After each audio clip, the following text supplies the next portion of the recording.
біреу күтіп отыр. Хорошо. Кезекті құрттану. Бүгін бізде қонақта Жакупов Жаслан бауырымыз. Енді Жакеңді әлеуметтік желіде барлығы таниды. Мен өзім осы әлеуметтік желімен таныстым Жаке сенімен. Өзің мен естуім бойынша сенің 27 аккаунтың бар екен әлеуметтік желіде. Енді оны өзің жүргізесің ба, біреу жүргізесің ба, оны айтып жатарсың. Жалпы жағдай қалай, Жаке? Жағдай сіз сұрағалы тамаша. Енді сіздер сұрағаннан кейін қалай тамаша болмайды? Керек.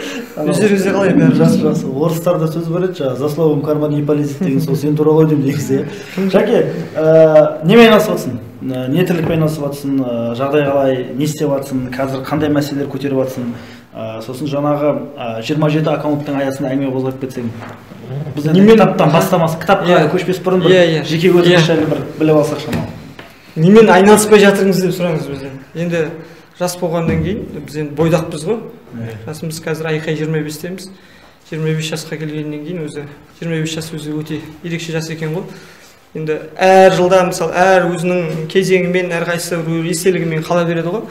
Енді қазір менікі бұрыннан бері келе жатқан, көтеріп келе жатқан, яғни ниет жастағы маргинал, яғни менің жалпы темам сол, тақырыбым сол.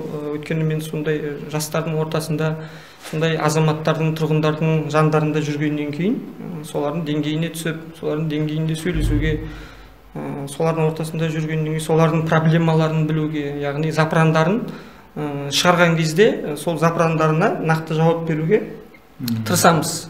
Енді қазір енді әлеуметтік желіде 27 деп айтылып жатыр ғой. Енді негізі бір неде 2019 жылы жастар жылының жабылуында болса керек, есіңізде шығар, орталықта жылдың үздік пиарщик деген бір қызық номинация алған кезде бір бауырымыз сұрақ қойды, өзі әзілкеш. Сонда сіздің қанша аккаунтыңыз бар деді да. Сол кезде мен енді оған әзіл болсын, бір жағынан пиар болсын, бір жағынан сарказм болсын деп әзілдеп неше бір 11 аккаунтым бар деп айтқан тұғым.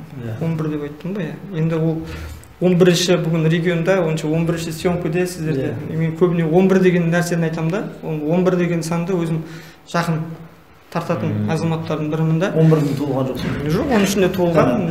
Бірақ 11-де, 11-ші этажда, Астанада, Алматыда жүрсем де сол 11-ші этаждан үй бұйырады, гостиниста қонақ үйден 11-ші нөмір бұйырады деген сияқты ғой.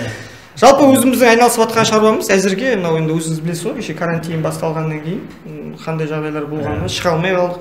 Біз енді стартаптың көбіне енді велосипеді бар балаларды жинап, яғни жүрген сол доставка, яғни дүкеннен апарып адамдарға тасымалдаушы, яғни үстерінен 10 теңгеден қалады бір адамға, мысалы 2300 теңгеден 2400 теңгеден сағат 8-ден 2-ге дейін мысалы несін жасырамыз енді ауылдық жер болғаннан кенттің ішінде сондай тірліктермен кішігірім айналыстық.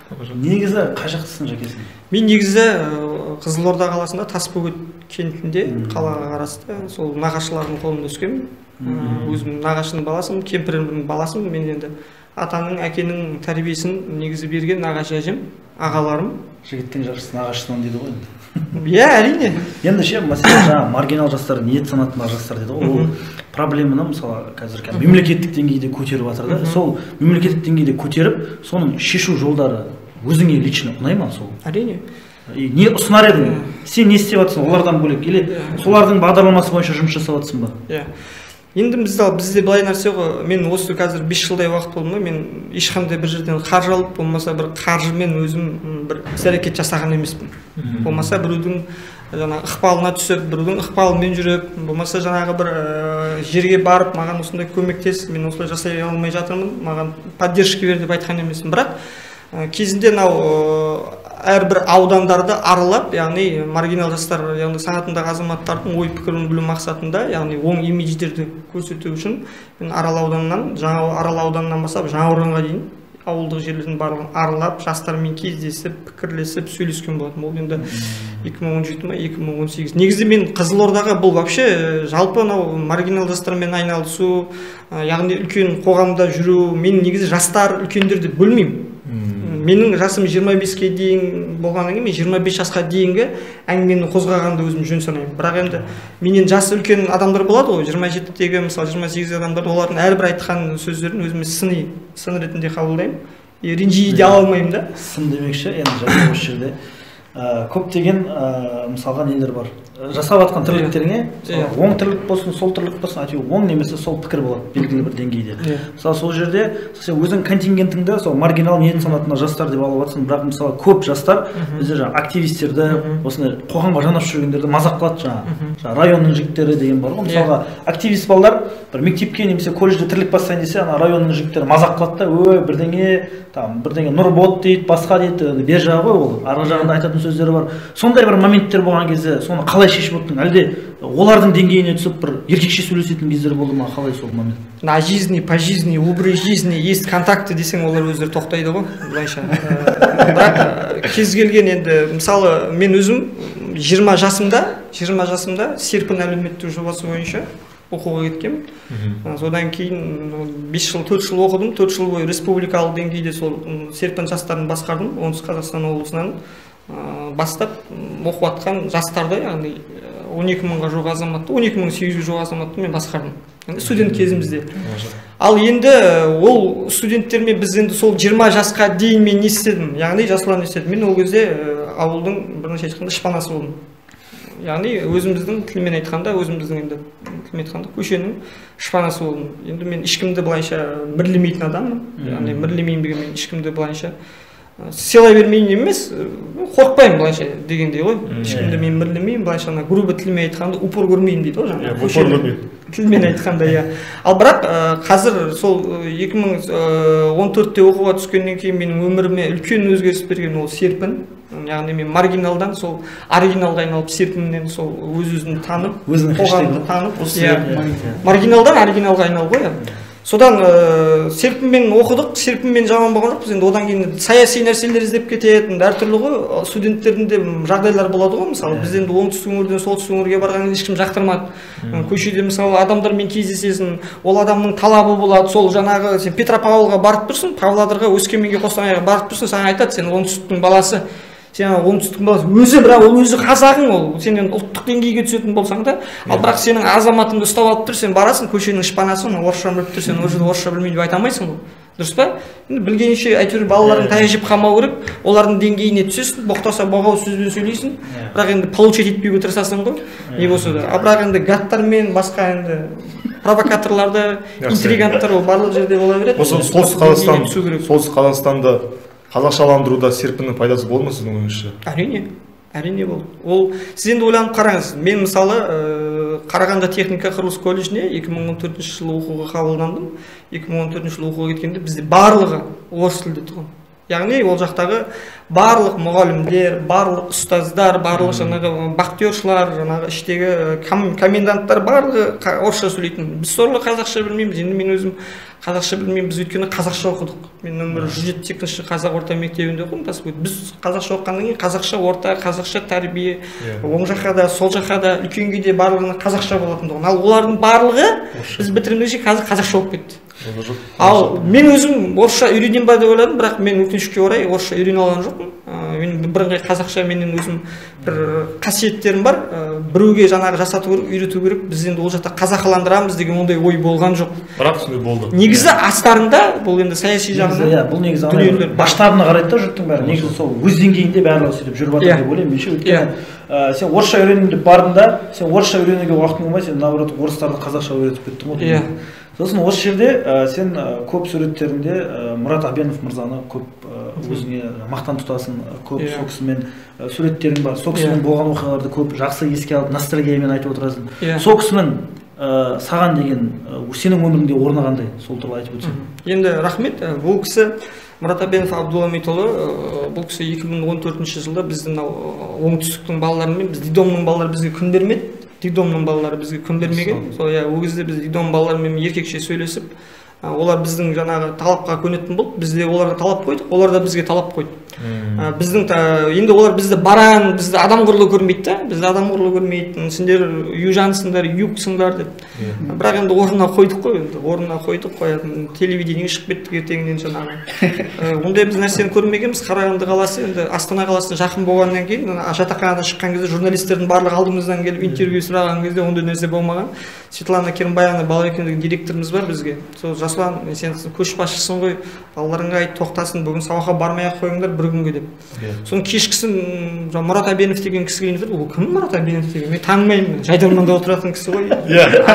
Жайдарманда отырады. Мен солай ма, онда көрейік. Сонымен келді, ол кісі біздің жағдайымызды біліп, жағдайларымызды сұрап, қай жақтан екенімізді біліп, сол кезде алғаш сол кісінің көзіне түстім. Ол кісінің көзіне түскен кезде сол оқу орнының директоры мақтап, мен ол кісіні танымаймын, директорды танымаймын. Ол кісі мен сыртынан бақылап жүр екен ғой. Солай болған жағдай. Содан кейін мен Мұрат Абдулламишпен жақсы таныстық. Мұрат аға өзінің жаңағы несін, нөмірін алып өзінің көмекшісі арқылы. Одан кейін ол кісімен тығыз жаңағы WhatsApp мессенджерде жақсы байланыста болдық.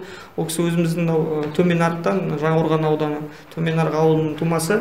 Одан кейін ол кісімен қазір біз аға іні бауыр ретінде араласамыз. Енді ол кісі менің ұстазым, ол кісінің қарамағында жұмыс істедім. Ол кісіні енді мен өзім ұстазымдай көремін, бірақ мен енді ол кісіден кем болғым келмейді, артық болғым келеді. Ол кісі бірақ құсағым да келмейді. Әр адамның өзінің несі бар ғой, ұстанымы. Сөз бар ғой орыстарда. Әрбір бала өзінің әкесінен озып өту керек, өзінің ұстазынан, өзінің ұстазынан озып, өзінен мықты шәкірт дайындау керек дейді. Сол сияқты ғой, сондай белестер тілейміз. Енді біз енді кітап құрттарының түсірілімінде әрдайым память жоқ. Тұра берсін, жарайды. Енді кітап құрттарының түсірілімінде әрдайым біз кітапқа көшпес бұрын шамалы қонақпен осылай сұхбаттасамыз. Рахмет, жақсы бір пайдалы ақпараттар алдық. Южандар, северяндар туралы. Енді бүгін бізде арамызда біздің кітап құрттарының жас мүшесі, жас қалалық осы жастар мәслихатының депутаты, оның үстіне Казгия колледжінің 2-ші курс студенті Мадин Аят деген бауырымыз отыр. Мади, сен бізге бүгін қандай кітаптар жайлы айтасың? Бүгін ба именно дәргаз оқып жатқан кімнің дәргаз оқып жатқан адвокат Дьявола деген кітап айтамын. Авторың? Авторын ұмытып қалдым. Мен есім жаттай алмаймын вообще. Адвокат Дьявола. Киносы бар, Киану Ривз. Несімен ұнап жатыр саған? Өзімнің профессияма байланысты именно. Менің профессиям юрист болғасын, кітапта қалай доказательство жинау керек екенін көрсетеді. Сосын енді шамайлы артықтауда жерлері бар, қалай өзінің принципінен асып кетпеуі ше. Яғни аттап кету деген. Сен мысалы болашақта юрист боласың ба, әлде сен полиция қызметкеріне кетесің ба? Юрист боламын. Юрист боласың ба? Прокуратура ма, адвокатура ма? Адвокатура. Адвокатура. Мысалы сен мысалы адвокатта ана клиентін қорғау үшін ол неше түрлі жаңағыдай біліктерге, айла тәсілдерге барады. Сен соны қолдайсың ба? Кәсіп тұрғысынан. Әлде ол бір ар мен бір намыстың бір несі ерексуі деп ойлайсың ба? Егер сенің клиентің именно қылмыс істегенін біліп тұрса, ол уже біліп тұрғанның өзінде сен оны қорғасаң, ол уже дұрыс емес деп ойлаймын. Рухани жағынан да вообще ше. Ал бірақ енді кәсіптік жағынан по-любому қорғауың керек қой. Хорошо. Енді сен өзің район туралы әңгіме қозғалып кетті. Өзің районның балдарына араласасың, өзің жаңа базардың балдарымен араластың, иә? Мысалға, сол районның жігіттері саған ренжімей ма, қызыл болып кеттің деп. Қазіргі балдар баяғы заманның балалары сияқты емес, типа сен бірдеңемен араластың ғой деген ұқсап түсінеді олар ше. Өйткені оларда да понятие бар, что лучше адам болып кеткен дұрыс, чем районды до конца добивать екенін көрі ше. Сосын енді сен жастардың көзімен жастарға баға берші. Қазіргі жастар мысалға мемлекетке сенбейді. Олар жаңағыдай бірыңғай жаңағыдай көшенің түсінігі немесе басқа деген сияқты. Сен өзіңді сондай бір жастарды классификацияға бөлсең, қалай ажыратар едің жастарды? Так, бізде ма Қызылорда вообще именно жастар өте слабый. Қызылорда абсолютно 90% где-то районский болып кеткен. Бәрі бір понятиемен жүріп қалған, что сосын мынандай тупой понятие бар еще, Есімханның басы деген ше, сонымен жүріп қалған. Есімхан Қасым ханның басы, иә. Кенесары хан. Ойбай Кенесары хан. Точно юрист. Оны неге айтып жатсың, неге Кенесары хан? Абсолютно любой районға барып балдармен әңгіме алсақ, именно Кенесары ханның басы есін, сосын біздің правительство құрыт дейді да, жаңа үкімет жақтырмайды дегенге байланысты ше. Сонда бар Кенесарының басы келсе, біз күшейіп кетеміз. Иә, сондай понятиеде жүреді да. Ойбай, қайтарайық та онда Кенесарының басын. Сол кітап жайлы айтасың ғой өзің? Иә, мен сол кітап. Еламан ол кітапты оқыр ма едің? Мүмкін кейін қол тиіп жатса оқып кеткен сияқтымын. Киносына көрер едім байша. Киносы тамаша. Киносына Аль Пачино уже дьявол ойнайды да, мә енді керек. Эпизодтарын көргенмін негізі, бірақ отырып қарамау бір. Би деп айтады, 20-шы ғасыр менің ғасырым дейді, дьявол ғой. 21 ма? 20-шы жылы менің ғасырым дейді, короче. Бұл менің ғасырым. Өткен 20-шы ғасырда жаңа атом бомбасы соғысының бәрі 20-шы ғасырда болды. Сосын оның ең жақсы көретін күнәсі ол тәкаппарлық екен. айтады тәкаппарлық менің ең сүйікті жақсы көретін күнәм деп айтады шайтаншы. Өйткені әр адам белгілі бір деңгейде тәкаппар ғой, мақтап жүрсең қалауын тапсаң қаржанат дегендей ғой. Может, пришло время проиграть процесс, но ты не согласился. Проиграть? Я не проигрываю процессы! Я выигрываю! Я их выигрываю! Я же адвокат! Это моя работа! Это моя обязанность! Это я и хотел доказать. Определенно, тщеславие мой самый любимый из грехов. Жаке, сен оқыр ма едің сол кітапты? Адвокатия болған. Мен жалпы енді ондай өзім кітапты ондай қатты оқи бермеймін. Біз енді студент кезімізде бұрын оқитынбыз кітаптарды. Мен енді кітапты бізде енді қазір Telegram арнайы мессенджерлерде бізде мысалы бір кітапты 5 минутта оқитындай арнайы бізде платформалар жасап отқан жігіттер бар. Керекті кітаптар біз енді сол кітаптардан керек дүниелерді өзімізде яғни мотивацияландыру үшін керек жерлерінің барлығын өзі беріп отырады. Соларды алып отырамыз. Ал бірақ жалпы мен өзім оқыған кітаптарым жалпы қазақ тілді кітаптар. Көбіне орыс тілді енді мен енді орысша үйренгім келсе орысша кітаптар оқу деген енді Котлердің кітаптары бізге берді. Енді ол кітаптарды мен ондай мән бермеймін шыны керек ше. Бірақ енді мен достарым бар өзі кітапты өздері оқиды, өздері талдайды, өзі бізде арнайы жаңа Телеграмда отырады, өздері кітаптың жаңағы кіргеннен кейін өздері талқылап жаңа кітаптың ішіндегі болған нәрселерді қалай ойлайсың, не қыласың, не істеп жатсың деп. Ал енді былайынша жалпы өзімнің достарым да бар, енді мен айтамын оларға сендер ана кітапты оқып алып, кітаптағы жаңағы әңгімелеріңді маған айтпаңдаршы деймін да. Сен өзіңнің ойыңды айт. Бізде не көп, бәрі копировать вставить еткен ғой. Ана Омар Хайям және өзге ойлар келген. Біз ана ВКонтакте әлеуметтік желісінде публиктарды жүргізетін біздің достарымыз бар. 550 мың, 450 мың жиналған әрбір адамдар сол группаларға қысқадан нұсқа Омар Хайямның философиялық сөздер жіберіп отырады да. Солар жаттап алады да, саған көшеде көрген кезде, не қылған кезде саған айтып тұрады да. Мен айтамын, мен оны давно оқып тастағанмын. Рахмет, бірақ пейіліңе, бірақ сен өзіңнің інілерің айтсай деймін да. Өзің жастағы адам невозможно забыть, па, легко потерять деп. Одан бөлек сіз кітапты оқымаймын дейсіз, бірақ кітап жазамын деген бір сөз естіп қалдым. Оригиналды маргиналды оригиналға айналдыр деген кітап жазамын деген кез. Енді ол бір неде прямой эфирде, тікелей эфирде жаңағы бір қызық болсын, не болсын, негізі басталып кетті. Бұл негізі идея осы жаңағы жаңа жылдан кейін ба келді. Өйткені мен ойладым негізі. Бізде Михаил Шерімбек деген бар, танымал блогер, жиһангез, Қазақстанға танымал, қазір Алматыда тұрады. Өзі сол кісінің 100 деген кітабы бар. Яғни ол 100 деген кітабы, ол өзінің Фейсбуктағы полный посттарының барлығын соған салып шығарды да. Бірақ оны енді оның ішінде сарказм бар, сарказм аралас дүниелер бар, балағат сөздермен, яғни қоғамды, саясатты бәрін ұштастырып, барлығын келтіріп отырып, яғни қоғамға жақсы не беріп отырады, дүние беріп отырады. Мен енді маргиналдан оригиналға айналу, ол енді таза қарапайым адамнан оригиналға айналудың бір адамның өмірі баяндалады. Сол уже басталып кеткен. Кітап жазғым келіп отыр ғой. Жазғанымыз жазылып жатыр уже. Мен сенің Фейсбугыңды қараймын. Жас пост деген хэштег бар, Жакупов деген бар, Жасан Болатбекұлы деген бар, сол жерлерде сен мысалы пост жазған кезде тоже сарказм бар, кейде провокация бар, кейде бір өте сауатты сосын постты қараша өте сауатты. Барлығы ол жағы тамаша. Енді енді сол жерлерде мысалы кейде сен факт чекинг істейсің, жұртқа бір информация бересің да, олар тағы комментарий жазғаннан кейін ертеңіне ана постты жоққа шығарып, мен бүйтіп жазып едім, бәрі бүйтіп кетті деп жазасың ше. Сол ой қаяқтан туындады, неге бүйтіп жасайсың? Сол негізі мақсаты не? Енді мен өзім Астана көрдім, біз енді Астанада жүрдік қой, Астанада көрдік, Астанада болдық. Мен Астанада осы біздің Қазақстанға танымал мықты блогерлер, мықты жазбагерлер, мықты танымал қоғам қайраткерлері, қоғам белсенділері, барлық азаматтармен біз дастархандас болғанбыз, өзіміз жиналып отырамыз, сондай интеллектуалды ойындар ұйымдастырамыз.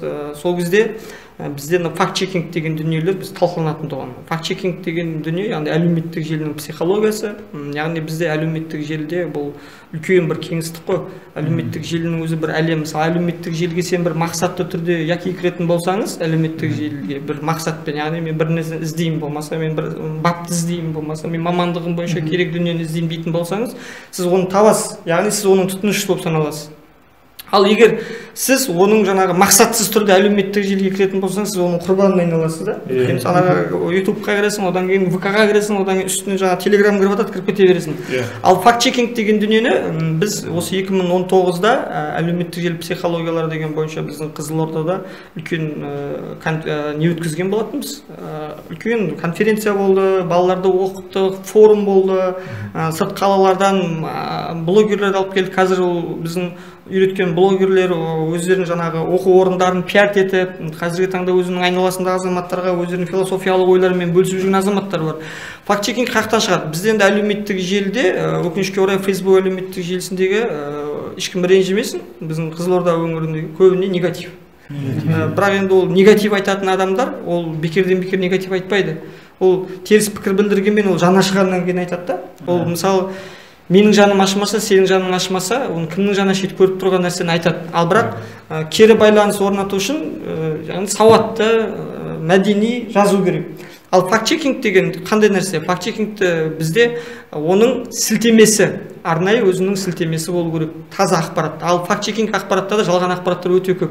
Әсіресе мен WhatsApp мессенджерлерді қолданатын адамдарды айтады. Мысалы WhatsApp мессенджер, ол WhatsApp, ол сенің өзіңнің достарыңның арасында, әріптестеріңнің арасында бір топтар құруға, болмаса өзіңнің достарыңмен сөйлесуге жақсы мүмкіндікті. Ал бізде өкінішке орай олай емес. Қазір бізде әртүрлі топтар ашылған, жаңағы. Сол менде өзімде бір 47 ма топ бар WhatsApp желісінде. Сол өзімнің арнайы, өзімнің сыр елі жанашырлары деген авторлық өзімнің тобым бар. Сосын Мойкен Тасбөгет деген өзімнің авторлық нем бар. Одан кейін OLX Тасбөгет деген типі. Ол жаңағы ақпараттардың барлығы мен шынайы ақпараттар саламын. Ол ақпараттармен нені саламын? Біздегі Қызылорда қаласының әкімдігінің ресми мысалы ақпараттары шығады ғой. Қызылордаға қатысты дүниелер мысалы. Қызылорда облысының әкімдігінің шығарған ақпараттары ресми ақпараттар кетеді. Ал факт-чекинг деген нәрсе біздің адамдар дүниеде қалай сенің өзіңді қабылдайды, яғни өзіңді түсінуге болады. Ол эксперимент ретінде адам жасап көруге болады. Яғни сіздің ол кезде біз 2020-ның басында ма осы факт-чекингті мен бір жібергенмін, Тенгри не успел Нұркезеттің несі бойынша өзімнің суретімді қойып, Жасұлан Жакупов қоғам белсендісі осындай президент әкімшілігі жанындағы жастар кеңесіне тағайындалды жібердік.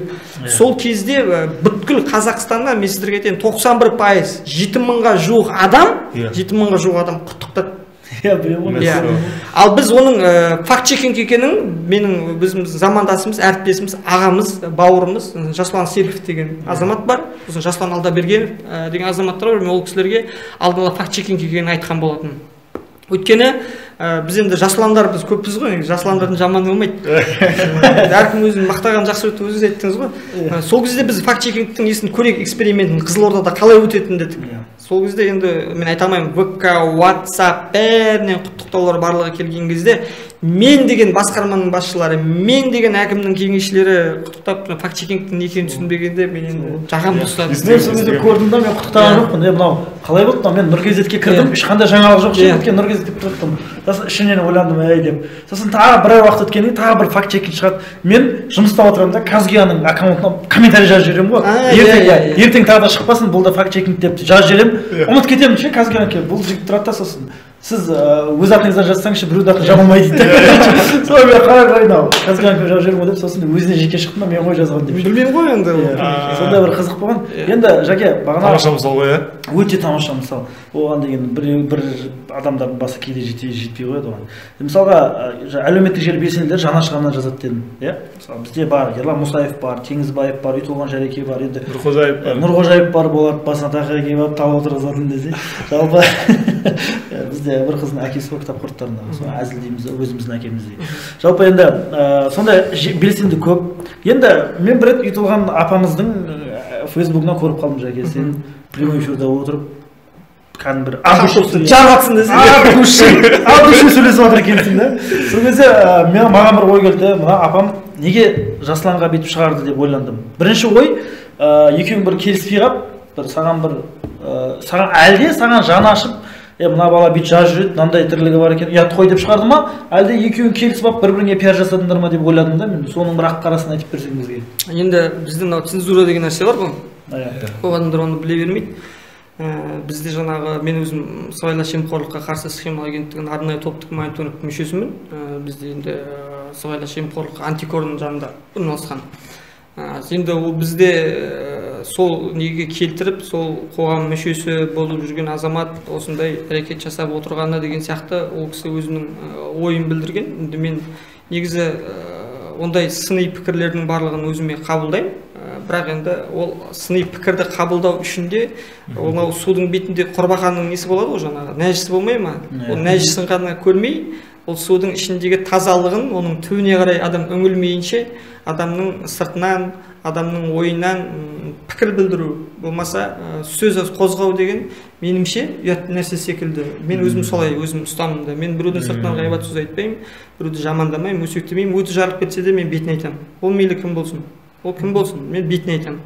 Өзімдікі дұрыс болса, мен тоқтамаймын. Ал өзімдікі дұрыс болмаса, ол кіші болсын, үлкен болсын, һәм кешірім сұрауға дайынмын. Енді сөзінде дұрыс, енді ол ситуация болды. Жаңағы біздің маргинал, яғни біз енді Тасбөгет кентінде өзі 7 район бар. Сол 7 районның ішінде біз ең тегі Бомбей деген районнанбыз. Мен сол Бомбейдің туын көтеріп жүрген, сол Бомбейдің кезінде терлеген азаматтардың бірі мына мен. Біздің енді Тасбөгеттің өзінде, мысалы, әртүрлі районның әртүрлі деңгейдегі азаматтар бар, әртүрлі деңгейдегі адамдар бар. Ал біздің әлеуметтік желіде қалай, Facebook әлеуметтік желі болсын, ВКонтакте, Инстаграмның желі болсын, олар мынау очкиді киіп алып, әдемі сөйлеп, әдемі жаңағы жазба жазғанына, әдемі пост, әдемі пікір білдіргеніне, әдемі сөйлегеніне мәз болып, олардың барлығын қолдап, олардың барлығына жаңағы рахмет айтуды мен де білемін.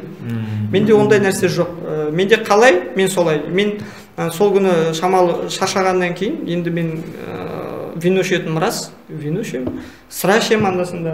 Енді азаматпыз ғой, жасымыз 25-ке. Онда тұрған сол енді шамалы сыралатып, енді бір азаматтармен отырдық, енді мен достарым 79-дар, 77-лер, 81-лер, сосын 95 братчикілер, інілеріміз.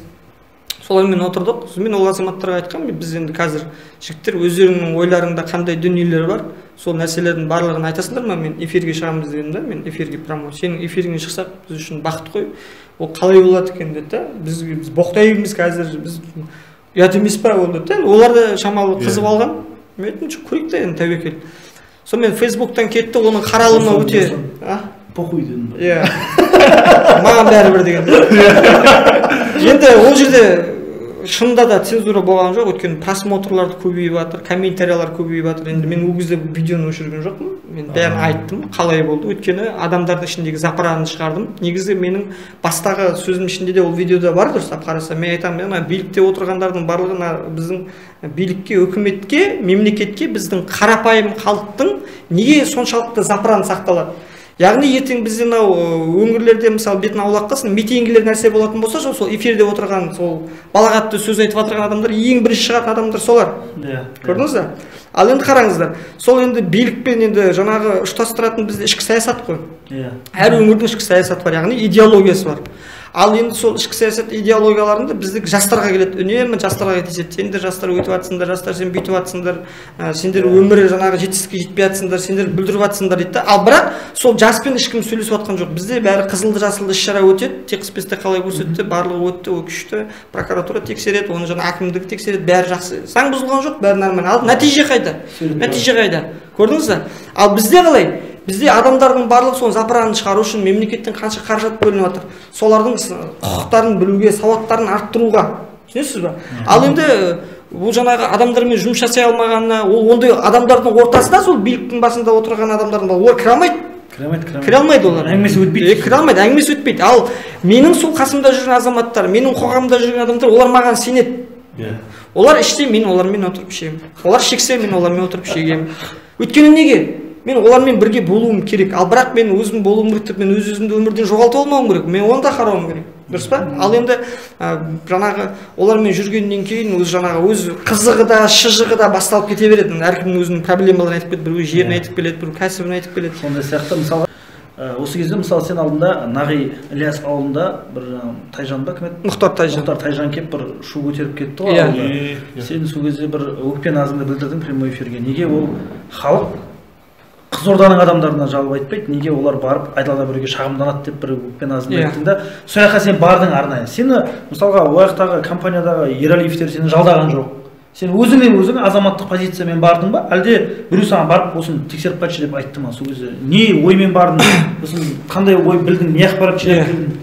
мысалы мына нәрсені түсіну керек та, мен патриотпын да, мысалы патриот ол неден басталады, өз отбасыңнан басталады. Мысалы менің түсінігімде, ал менің түсінігімде, мен өзімнің туып өскен жерімде мен Қызылорда жайлы мысалы да, бір дұрыс емес пікір білдірсе, ол маған пікір білдірген. Ал Қызылорда жайлы бір дұрыс емес жаңағы жағдай жасап, ол адамға келіп Қызылорданың, ол мейлі Қызылорданың қандай адамы болсын, мейлі қандай адам болсын, оған келіп ыңғайсыз бір сөздер айтып, бір жағдайға келетін болса, ол маған айтқанмен бірдей болып тиеді. Facebook әлеуметтік желісінде Мұхтар Тайжан енді ағамыздың несін оқып қалдым да, сол жер мәселесін Нағиләсіп, мен Нағиләсіп деген ол мүлдем барып көрмегенмін. Осы мен кеше осы жер мәселесіне байланысты болған кезде бардым. Менің азаматтық позициям, оның оқимын, жазбаларын оқимын, видеоларын тексеремін, қараймын, талдаймын, бүткіл аккаунттарымды қосамын, аккаунттармен қараймын, бәрін бүйтіп қарап келсем, ол бір жақты нәрсені көрсетіп тұр да, халықтың несін. Енді халықтың нәрсесін айтқаннан кейін неге ол халық, біздің де халық қой, яғни халықтың өкілі болғаннан кейін мен де халықтың өкілімін ғой, дұрыс па? Содан кейін не керек? Нағиләсіп ауылына бардым. Енді ауыл болғаннан кейін ауылдың өзінің әкімі бар, ол ауылдың өзінің жауапты ақсақалдар кеңесі бар деген сияқты ғой.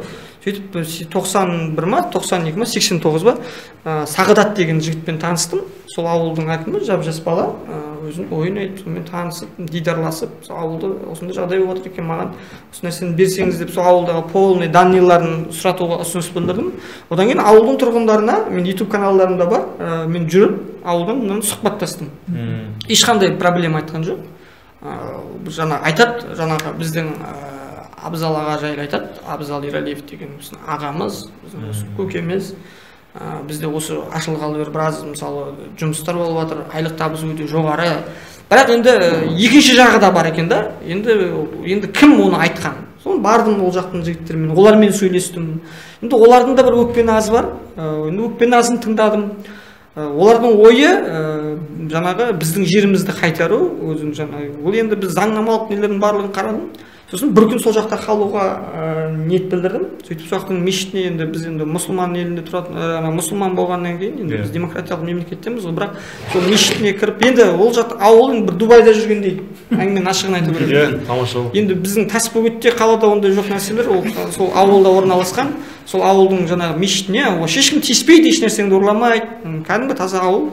Барып сол мешітті жаңағы Фейсбукқа салып жібердім. Құрметті ағайындар, мен келіп жатырмын осы ауылдарыңызға, жергілікті адамдар болса кездесейік деп. Сондықтан адамдар келіп, өздері жаңағы ет асып үйлеріне шақырып, сондықтан енді жаппас, енді мен өзім руға ешнәрсеге бөлінбеймін. Қазақ болсаң жаппас болсын демес, жаппасқа жаратқан жақтас болсын деп, сол жаппастың үйінде қомпайды. Сізді жаппасыз ба? Сол жаңағы азаматпен екінші тараппен, үй жақпен сөйлестім, ауылдарын араладым, бәрін көрдім. Одан кейін жаңағы ертеңнен тікелей эфирге сол Қырманның басына бардым. Қырманның басында тікелей эфир жасадым. Қырманға кел Халқатай деген. Соған барлық жаңа Мұхтар Тайжанның өзіне де ол кісімен біз суретке түстік. Ол кісімен дастархандас болдым. Ол кісімен одан кейін Мұхтар Тайжан мырзаның өзінің ойын айтты. Мен негізі мемлекетшілмін былайша. Мемлекеттік көптеген жаңағы ойларды, идеяларды мен жеткізіп, әйтеуір қолдан келгенше да. Бірақ мен енді оппозиция жағынан ондай жоқпын. Бірақ енді шынымен де халықтікі дұрыс болып тұрса, енді амал жоқ, оны уақытымен көресің ғой. Бірақ ол жаңағы біреу мені жалдап, біреу ондай нәрсе менде болған жоқ. Мен ондай ықпалына өтпеймін. Бірден айтамын. Ортақ таныстарымыз көп қой. Сен туралы әртүрлі әңгіме айтады, сосын мен өзіңнен сұрайын деген ғой. Өйткені бүйтіп сұхбаттасатын вариант тумады да, андай бірімізге тиіп қашып жаңағы алыстан махаббат болып жүрген адамбыз ғой былайша. Енді жақында Жас Отан жастар қанатының басшысы ауысты. Талғат Тілес Астанаға кетті. Орнына Әлішер Кардашев деген жігіт келді, қазір жұмыс жасап жатыр. Талғат Тілес кеткеннен кейін Фейсбукта бір парақша, атын айтпай ақ қояйық, мен фейктердің атын айтқан жек көремін да. Өзің білетін шығарсың. Сол парақша тұрды да Талғат Тілестің кеткеннен кейін бүйтіп едің, сен бүйтіп едің деп Болашақ университетінің колледжіне тиісті, одан кейін Талғат Тілеске тиісті да. Одан кейін сондай нәрсе. Сосын жас отандықтардың барлығы бар. Ол Талғат Тілеске тиісіп қана қоймай, жас отандықтарды да жамандап кетті. Содан кейін тұрды да жас отандықтар бірден реакция беріп не қылды, ол одан самайын оған жауап беріп отыр да. Сол жазу стилі сенің жазу стиліңе ұқсайды екен деп, көбісі соны сен деп ойлап жүр да. Осы сұрақтың аясында сол парақша тұнып тұрған талант па, әлде тоқтап тұрған бомба ма? Өзің ойың жалпы. Өзіңе қаншалықты қатысы бар? Ол тұнып тұрған талант емес, ол бомба деп айтуға болады. Ол адамның ішінде запырандардың барлығы жиналып, ол запыранын шығарып жатыр да. Оны енді кім жүргізіп жатса да мен оған от души только алға деп айтамын. Өйткені себебі оның да өзінің оқырмандары, оның да өзінің контингенттері пайда болып келе жатыр. Мен оның анализін жасап отырмын. Бірақ енді Facebook аккаунттағы жаңағы фейк аккаунттарды ашу, кім екенін жүргізу енді біліп отырамыз, біз білеміз. Негізі мен өзім жалпы білем. Бірақ енді оны пәлен түгендеп, анау андай адам, мынау мынандай адам деп мен айта алмаймын. Иә, кереміз. Иә, ол қажет емес. Бірақ енді Талғат, ол Талғат кім? Талғат Оспанұлы Тілесов, ол сіздің, біздің бауырымыз, біздің жерлесіміз, Аралдың азаматы. Былайша айтқанда інім, мынау біздің политехникте оқыған, политехникалық колледжде. Енді ол азаматқа мен ешқандай өкпе ренішім жоқ. Енді ол азамат өзі пандемия кезінде, төтенше жағдай кезінде өзінің ұсынысын білдірген оқу орындарында. Бірақ енді Болашақ университетінің ректоры Қуаныш мырза өзі арнайы өзі комментария пікір білдірді ғой. Біз Нұр Отан партиясының жанындағы Жас Отан жастар қанаты айтпаса да, біз өзіміздің немізді білдіреміз деп. Ал енді біз де соған әрекет жасап жатырмыз деп. Ал бірақ қазіргі жақында келген Әлшер Кардашев, ол Әлшер былайша айтқанда ол да менің інім. Біз енді ол бұрынғы пацан кезінен жас кезінен бастап танимыз, замандасым. Мен ол азаматты сыйлаймын, Талғатты да сыйлаймын, барлық азаматтың барлығын сыйлаймын. Олардың болашағы әлі алда, олардың емес, жалпы біздің болашағымыз алда. Сондықтан мен оларға Жас Отанды, мен енді көп адам айтады да, жаңағы Жас Отан туралы сол пікір жазу істейді, сізге ұқсайды. Енді былайша бүйтіп ойланып қарасаң да, мысалы, өзі фейк адам болса да, ол сарказм стилде мысалы жазады деп ойлаймын. Мысалы әркім өз-өзін, мысалы мен мысалы айтып отырмын ғой, менде аккаунттар бар. Менде енді сізге 27 аккаунт деп дұрыс емес аккаунт берген, негізі 37 аккаунт бар.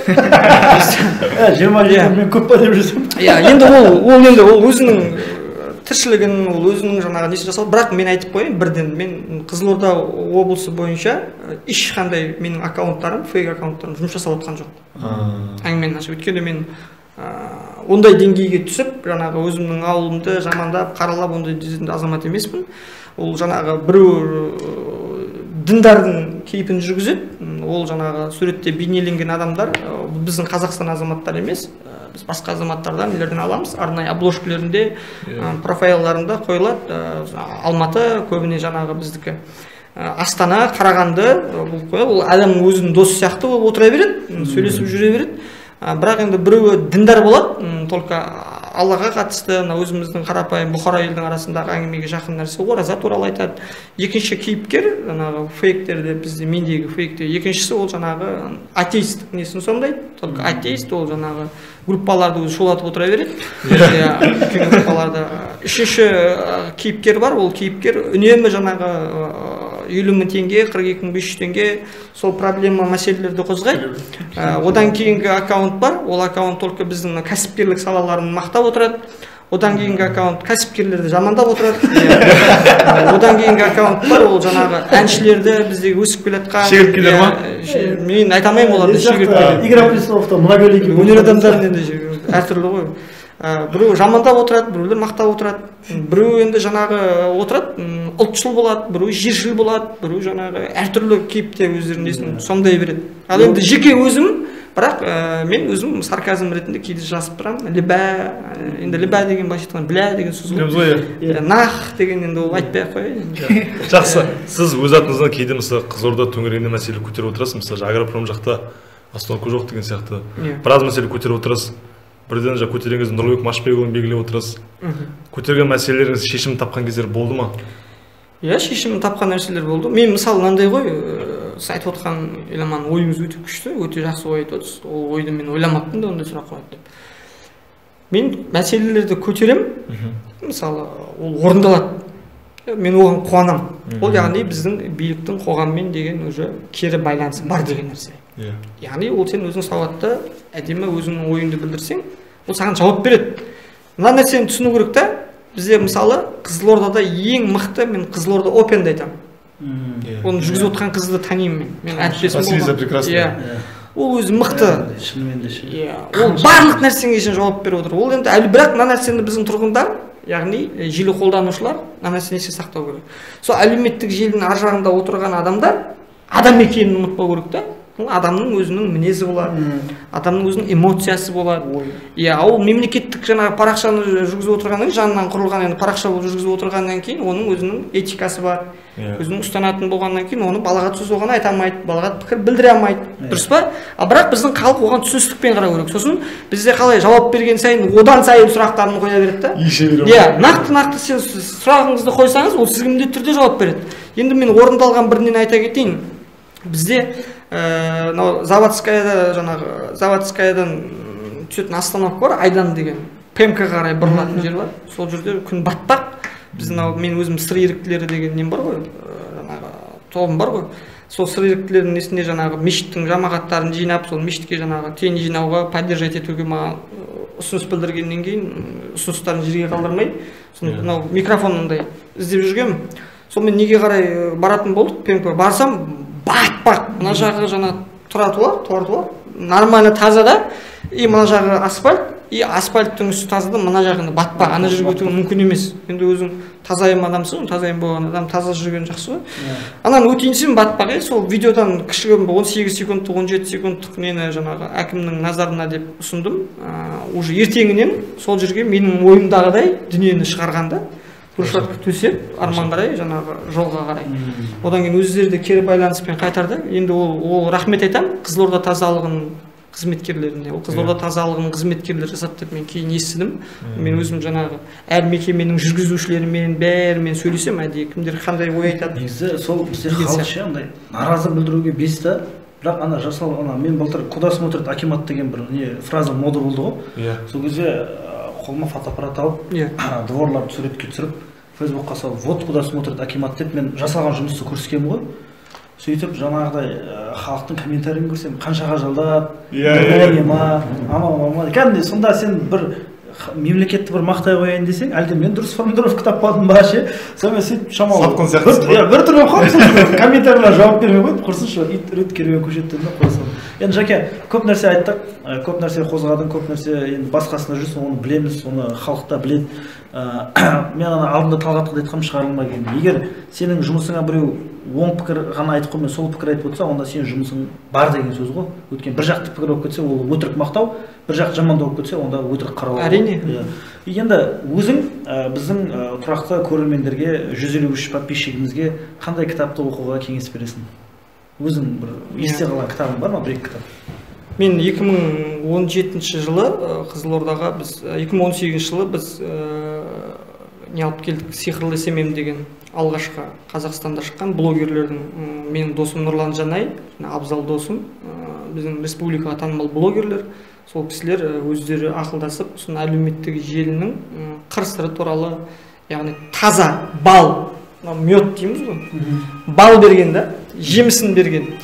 Енді мен осы қазір әлеуметтік желіде дәл осы қазіргі біздің ахуалда, біздің оқырмандарға, біздің қызылордалықтарға, яғни кітап клубтарының мүшелеріне айтамын, Сиқырлы СММ деген кітапты оқып шықса, ода бірақ анау айтпаған, Facebook қашан шықты, Марк Цукерберг қашан туылды, ондай нәрсе жоқ оның ішінде. Оның ішінде только керек нәрселер берілген. Сосын Instagram, Telegram, WhatsApp бәрін қалай қолдану керек, қалай пайдалану керек, қалай өзінің бизнесін жүргізуге болады, қалай мысалы YouTube арқылы өзіне жаңағы достықтарды жинауға болады, мысалы өзінің достығын қалай көбейтеді. Мысалы біз Қызылорда Today, Зилы Қызылорда дегендер біз шығардық қой о баста, типа сондай сияқты дүниелердің барлығын берген. Ал екінші мен айтарым, барлық Facebook әлеуметтік желісіндегі біздегі азаматтарға және сондай-ақ кітап клубтарының оқырмандарына айтарым, Мырзагелді Кемел деген кісінің өте 5 томнан тұратын кітабы бар, өте керемет кітап. Ол кітапты маған біздің осы Қызылорда қаласының белсенді ағамыз Болат Нұрқожаев деген ағамыз үйіне шақырып, дастархандас қылып, сол кісі маған сол кітапты арнайы 5 том кітапты берген. Ол кітаптың ішінде барлығы бар, философияңда, саясатыңда, не керек оның ішінде, құдайшылыңда, атейсің, бәрі бар оның ішінде. Ішінде жақсы. Содан страницаларында аштым бізде. Жоқ, енді ол страницалар 2014-тен бастап келатқан страницалар ғой. Хорошо, Жаке, көптеген қызықты ақпараттар айтылды, оқуға кеңес беретін кітаптарың болса, енді тағы бір соңғы сұрақ, қашан үйленесің? Енді көп адамдардың сұрағы осы болып кетті. Сосын ана дастарханның кезінде де уже үйдегілердің де әңгімесі қашан үйленесің? Жаймен біттім. Кім жинап кетесің ба? Анау ютубқа кірсең де үйлену туралы жаңағы кілең приколларға, әзілдерге тап келесің. Енді үйлену оңай, үй болу қиын деп біздің қазақ бекер айтпаса керек. Үйлене салу ол оңай нәрсе емес қой. Үйленесің, ол біреудің жауапкершілігі, ол біреудің қызы, біреудің аялап өсірген. Ол қызға сен жауапкершілікпен қарау керек. Қазір адам өз-өзін асырай алмай жүрген адамдар өте көп та. Сен біреуді асырау үшін де үлкен жауапкершілікпен алғаннан кейін мен үйленер едім, мен үйленбейсің дейді да, мысалы көп адам. Мен айтамын, мен үйленуім үшін бірінші кедей әке болғым келмейді. Мен біреудің кедей әкесі болмаса, біреудің кедей күйеу баласы, кедей күйеу болғанда ыңғайсыз ғой, да? Сондықтан бірінші өзімнің ресурстарымды дамытып алайын, мүмкіндігіне бұйырғанда үйренер. Мүмкін осы жыл үйленіп қалармын, келесі жыл үйленіп қалармын, кім біледі. Енді сіз біліп тұрмын айтатыныңызды, табуыңызға тілектеспін деп айтқыңыз келеді. Бірақ енді айтатын ойыңыз бар ғой. Бір ағай бар, бізге сазайыңды келінің берсін дейді. Сол сияқты жаңағыдай. Келін ба, әйелің ба? Жоқ, әйелің деген ғой енді, келіншегің деп айтты. Сол сияқты андайға жыным кетті. Мен егер сен жыбырлап қалған болсаң, саған тыныш әйел керек дегенге жыным кетті. Әйелің өзіңе ұқсау керек деп ойлаймын мен ше. Саған да өзіңе ұқсайтын бір активный әйел жолықсын. Сөйтіп айтайық, әумин. Басқа ешқандай ойым жоқ. Еламан, сен бүгін кітаптар жайлы айтасың ба? Кітап емес, бүгін Жасұлан тыңдаған тұрмын, біраз әңгіме айтып отыр, Жасұлан біраз әңгіме тыңдап отыр. Любой әлеуметтік мәселе жайлы ойын білдіреді. Шегірткелер жайлы да, ұйықтап қалған екі полиция жайлы да, Арал мен Сырдария мәселесі бар. Жежекру компания жайлы сұрамын өзіндегі ше. Одан қалып Нұрсұлтан кетіп бара жатыр, 5 жылға құдай қаласа. Бізде енді бизнес мәселесіне байланысты қазір біз Нұрсұлтан қаласына арнайы шақырту келіп жатыр. Енді мен Нұрсұлтан қаласына ондай қатты баруға да ондай ынта болып отқан жоқ, себебі мен осы отбасылық жағдайға байланысты бірақ қалғым деп. Бірақ енді біздің Қызылордадан да жақсы бір проектілер, жобалар басталғалы тұр. Енді мен енді карантин екен деп жата бермейсің ғой. Өзгелерге де басқаларға да бір мүмкіндік сыйласақ, менің бағытым мынау шайнектікте қайнап жүрген адамды мырзалыққа баулу ғой. Ағартушылықпен айналысуда. Жаңа сіз айтып жатқан GG Group сол жаңағы полный аккаунттарды медиа саласымен айналысады. Бізді негізі баста газет шығарамыз, журнал шығарамыз деген болды. Енді мен білім саласында да жүрмін ғой. Мұғалімдермен тығыз қарым-қатынас жасасып. Енді көреміз, енді тоқтамау керек ең бастысы. Ол жаңағы мен жұмыс таңдамаймын, талғамаймын, андай екен, мынандай екен. Мен жалпы өзім тәуелсіз болғанды ұнатамын ғой, Жәке, оны өзіңіз де білесіз ғой. Жәке, бұл кітап құрттары кез келген бастама, идея болса, біз қолдап, біз команданың құрамында болуға, жалпы жұмыс жасауға дайынбыз. Бүгінгі кезекті құрттамаға келгеніңе рахмет. Бір сұрақ. Сұрақ. Үстіңде ілініп тұрады, қарасыңа білініп тұрады, молда түкіріп береді, әйелің бітіріп береді. Ол не? Ол білесіз шығарсыздар өзі. Ол не? Ол тұмар әрине. Ауырса? Өзің жұмаға өзіне қойдың ба несен? Әлде бағана екеу ертеге бендір келісі қоймай басында. Енді сіздерге де рахмет. Бір кішігірім осы кітап құрттарына да бір немді айта кетейін. Кітап құрттары жалпы осы сіздер өздеріңіз бастамашыл топ ретінде, азамат ретінде бәріңізге білеміз. Сіздер өздеріңіздің орындарыңыз бар. Сіздер сияқты кітап құрттардың саны арта берсін. Сіздер сияқты топтар көбейе берсін. Алдағы уақытта да көптеген топтар пайда болады деп ойлаймын. Баяғыда біздің кезімізде MC-лар көп тұғын, рэп айтады. Сол сияқты сіздер сияқты азаматтар да көбейе берсін. Сіздердің де еңбектеріңізге сәттілік тілеймін. Бұл кезекті құрттану қонақта Жасұлан Жакупов. Сан алуан әлемнен, сан алуан түрлі пікірі мен хабары бар. Миларымыз құрттамасын. Рахмет. Рахмет. Тасу кетті, төрт тұрайын ғой. Неге төрт тұрайын? Мамбей, нейтралды, Сырдария, эспресс. Суретке түсіп. Не болды?